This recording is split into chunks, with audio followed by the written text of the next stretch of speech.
Check it out. AC lines are complete. Boom. Through the wall. Loop back into the wall. Boom, boom. Do another wall. Under that thingy.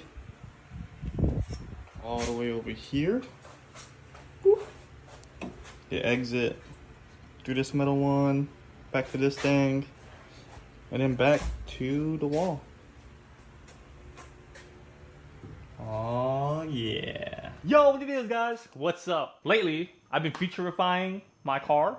I've been doing a bunch of random mods like a giant big touchscreen radio. I pulled out the old motor and put in a motor from my Acura that has a lot more power. I put in a turbo kit to make it even more faster. But guess what? Now my girlfriend doesn't want to ride in the car with me anymore. Ever since I put in a different motor in the car, I had to get rid of the AC system. And I don't really remember how I came across this idea, but I found a universal electric powered AC compressor on Amazon. And I was like, yo, I gotta make this happen. First of all, a lot of non-car people ask me, hey, why are you doing this? Why don't you just put in the original AC compressor? Why make it complicated and it looks expensive to do? Shut up! Be quiet! Nah, just kidding. Well, when car people get tired of going slow, they oftentimes want to put a turbo kit in their car. More than likely, you're going to have the AC compressor in the way or the AC lines in the way. Guess what? AC delete. Or maybe, like me, when I pulled the motor out for the first time, disconnect the AC compressor and just let it dangle. And now you got to maneuver the motor around the AC lines. Well, guess what? AC delete. Now, I'm no race car expert, but when you put a high revving motor in the car and make it even faster, I don't think the AC compressor is designed to spin that fast. So maybe people do have AC and then the compressor just goes bad because there's just too much power. Guess what? AC delete. Something cool I learned about upgrading an alternator is if you have a high revving engine, you're gonna want the original pulley so that the alternator doesn't spin too fast and damage itself. Now let's get into the fun part. What do we need to do, Rocky? Stop yapping, bro. Let's tell us the juicy stuff. What do I want to know? So before you start clicking on my links down below and trying to add stuff to your cart, you want to make sure that this is actually gonna be compatible with your car. As long as your car came with AC from the factory, like you still got your climate control, you still got your AC vents, that's all you really need. Pretty much all we're doing is installing the AC compressor and connecting it to your existing AC setup, okay? And if your car is super old or it just didn't come from the factory with AC, what were you thinking, bro? What the heck? Nah, there's other options for that. It's actually more easier, but you just gotta have a lot more space. Pretty much it's just the AC kit. It's like a box with different vents and everything already works together. You just gotta find how to mount it in your car. Next, a lot of people want to know if you need to upgrade the alternator. And yes, you need a stronger alternator because since this is an electric powered compressor, it's gonna require a lot more power, right? But the thing is, it only takes about like 50 amps. I'm using this rapidtables.com power 600 watts at 12 volts because we got a 12 volt battery. Calculate, and that's 50 amps, all right? The alternator for this engine was rated for 100 amps. So if the new compressor needs 50 amps, I think it's safe to assume I need at least 150 amps. Right. Next, you're gonna want to upgrade your charging system, which is actually very simple. You're just upgrading the ground wires and the power cable from the alternator to your battery. Now, I don't know if every car out there is set up the same way, but I think it's safe to say you're gonna have a ground wire from your battery, a ground wire from your engine, a ground wire from your transmission, and possibly a ground wire from the cylinder head, the valve cover. So that's like 4 ground wires you want to look out for. Pretty much a stronger alternator is going to need a bigger power cable and ground wires, all right? Now that all of the basic stuff is out the way, you know you need a more powerful alternator, you need to upgrade your charging system. Now let's get into the part list on how to set all of this up. What parts you need, what you might want to consider, and how exactly do you want to install this? Let's break down the AC system, okay? We're gonna start at the evaporator. It's gonna have 2 ports. And from the evaporator, it's gonna go to the electric compressor. So believe it or not, there's actually 3 different sizes for the AC lines. We're gonna start with the low side. So this is gonna be low side. Once the refrigerant goes through the compressor, it's gonna go to the condenser, usually known as the charge line. After the condenser, we got the dryer. Sometimes it's built into the condenser or it's separate, like on my Honda Prelude. The dryer. And the third AC hose is gonna be the high side. Boom. That's gonna go back to the evaporator. So this is the basic AC setup. This is how mine is set up. From the evaporator, the load goes to the 12-volt compressor. From the compressor, it goes to the condenser. From the condenser to the dryer, and then back to the evaporator. Some cars don't have a dryer, so you can get rid of this. And instead, they'll have what's called an accumulator. The accumulator is between the evaporator and before the compressor. Basically, the accumulator does the same thing as the dryer. It just has a few extra steps before the refrigerant goes back into the compressor. This is the AC compressor kit that I got. It's literally just a compressor and a controller. You can see it's rated for 600 watts, which is pretty much 50 amps. Here's some key specs. Rated power 600 watts. That's pretty much 50 amps. You're gonna wanna run POE oil instead of PAG. My car came with PAG oil, PAG, but you wanna run POE oil because it's electronic safe, since it's an electronic compressor. With that being said, you need to remove all or as much PAG oil from the system as you can. So I highly recommend getting a compressor and an AC flush kit so you can spray it in your condenser to flush out the PAG oil. Even if you buy a brand new condenser, they might pre-fill it with PAG oil. So you just want to flush it out with the AC flush kit. The receiver dryer has a filter in it, so it's going to be very hard to just flush it out. I would just buy a brand new one and just hope that it doesn't have oil in there, but you could go ahead and try to flush that out as well. In my case, I didn't. The only thing I flushed was my condenser, but all of the lines are brand new. The evaporator should also be flushed out, which I was too lazy to pull out and flush myself, so I just left that alone. But if you take the extra step to flush the evaporator, condenser, and receiver or accumulator, you should get really good results, possibly better than me. AC hoses and fittings.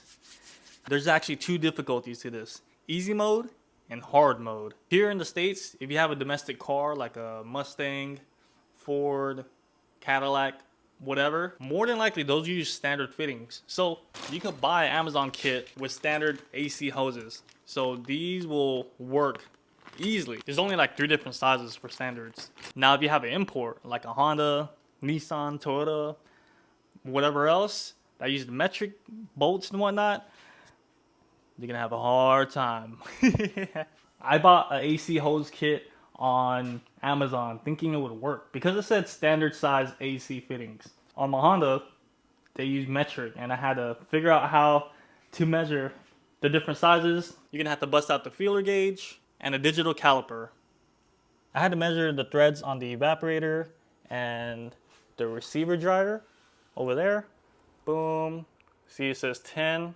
Yep, that's a 10 millimeter. And you want to find the thread pitch. I'm pretty sure mine was a 1.5. So you would just find the thread pitch. See how it goes perfectly with the threads. If we go down here, it won't, because that is a 1.25. These are the different hose sizes: 6, 8, 10, and 12. You'll only use 3 of them. And you can see each hose size has a specific thread size: 3/4, 7/8, and 11/16. So in other words, all number 8 hose sizes are going to be 3/4, all number 10 hose sizes are going to be 7/8, and all number 12s are going to be 11/16 thread size. So that's why using standard fittings is going to be easy. Now we look at metric fittings. See how they got the M14, 1.5, M16? They got all these different sizes: 14, 16, 18, 20. And see how hose size number 6 has 3 different sizes? Actually, there's 4. I think the one I needed was an M24 by 1.5, so I had to special order it, and that was a big headache. I think I used coldhose.com, and they had all the different fittings, and you can see all the different sizes they have for metric. It was a little intimidating at first, but creating your own AC lines is actually very easy. I bought my own little beadlock tool. The finish of the custom lines look really good. So the compressor kit I bought, you actually need fittings if you're going to be running the standard fittings. Because on the compressor, both sides, it's like a port you just plug in, and there's no way to just screw this onto a port. See how it's a plug on one side and then threaded on the other side? You install that fitting on there, and then this standard fitting can screw onto it. In my case, I just bought fittings that plug straight into the compressor. It gave me a little bit more clearance, and yeah, it's a nice clean look. And now the complicated part. The part that was very intimidating and took me a long time to figure out, but it's actually much easier than I thought it would be. I'm talking about the electrical work. It's actually very, very simple to set up. So the compressor comes with a controller, and it has a bunch of different wires. So you're gonna have 3 big wires going from the controller to the compressor, and then you have 2 wires going to the condenser fan, you know, just power and ground. And then you need a power and ground for the controller itself, okay? This is where it didn't really make sense to me. I didn't know how to communicate with the controller, how to tell it to turn on the AC compressor. Again, super simple. I had to create a signal line, like a switch, just to tell it to turn on and off. Because with just power and ground, there's nothing, you know, controlling the setup. So that's pretty much it. You just need power and ground to the controller and a switch. Simple, right? And this is basically how the system is set up. There's 2 things that you can add to make this setup more safe, bulletproof. First, you're gonna wanna add a fuse between the battery and the controller. The 12-volt compressor is gonna want between 60 and 80 amps. So I went ahead and went with I think 100 amp fuse. And I also didn't want this wire to be live all the time. So I put a relay right after the fuse. And with the relay, I also went with the 100 amps. Boom. I put a fuse right after the battery, and then right after the fuse, I put a relay. This is just a switch to pretty much cut this power right here. Once you activate the relay, then this will become live and provide power to the controller. Now you might be unfamiliar with how a relay works. On a standard relay, there's gonna be 4 prongs, kind of like a dice. So these upper ones is gonna be the power wire. So one side is gonna go to the battery, and the other side is gonna go to the accessory, the whatever you're hooking it up to, right? Accessory. The reason I'm drawing it black is because it's not powered yet. And like any electronic you add to a car, the relay is gonna need a power and a ground, okay? So this power wire right here, you want it to be like a switch. Pretty much when the car is off, you don't want it to be live, but when you turn the key or you have a switch that you turn on, it'll get power. So once this relay gets power and ground, now this connection is going to be turned on. So it's pretty much creating a bridge and power to the accessory. So back to my setup, I pretty much directed the switch to the relay. So instead of going to the controller, boom, that's my switch. And from the same prong right here, I'm giving the switch signal right there. So instead of hooking the switch straight up to the controller, I hooked it up to this relay. Once the relay is turned on, it gives power to the controller, and I added another wire that'll give the switch signal to the controller. And that's pretty much it. The switch is pretty much, you can use any on and off switch, or you can hook it up to your OEM climate control. So it's more of a safety feature. So this is the controller, and you can see the 3 wires right here. These go to the compressor. This is for the condenser fan, see power and ground. And then we got power and ground for, that goes back to the battery, to the relay. This is the switch. This is what tells it to turn on and off. I technically could connect this power to here with the fuse, and that should work as well instead of running this switch wire all the way back to the relay. And just to show you guys that it actually works, even with the motor off, I'll grab my meat thermometer. Oh. So right now it's about 80 degrees.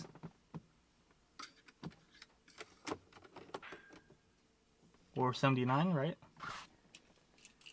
I'm only gonna turn my key like 2 clicks just to turn on accessory mode.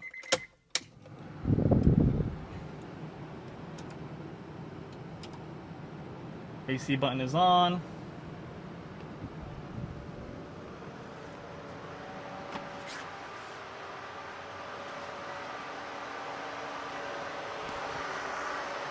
at that. Engine isn't running, but the compressor is on. I'll put the mic near it so you guys can hear it. It's very quiet.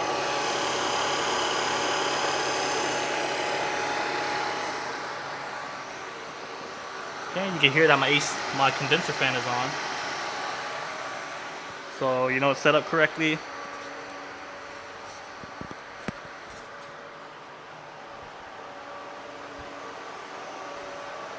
Boom. Condenser fan's on, and radiator fan is on. Engine's off.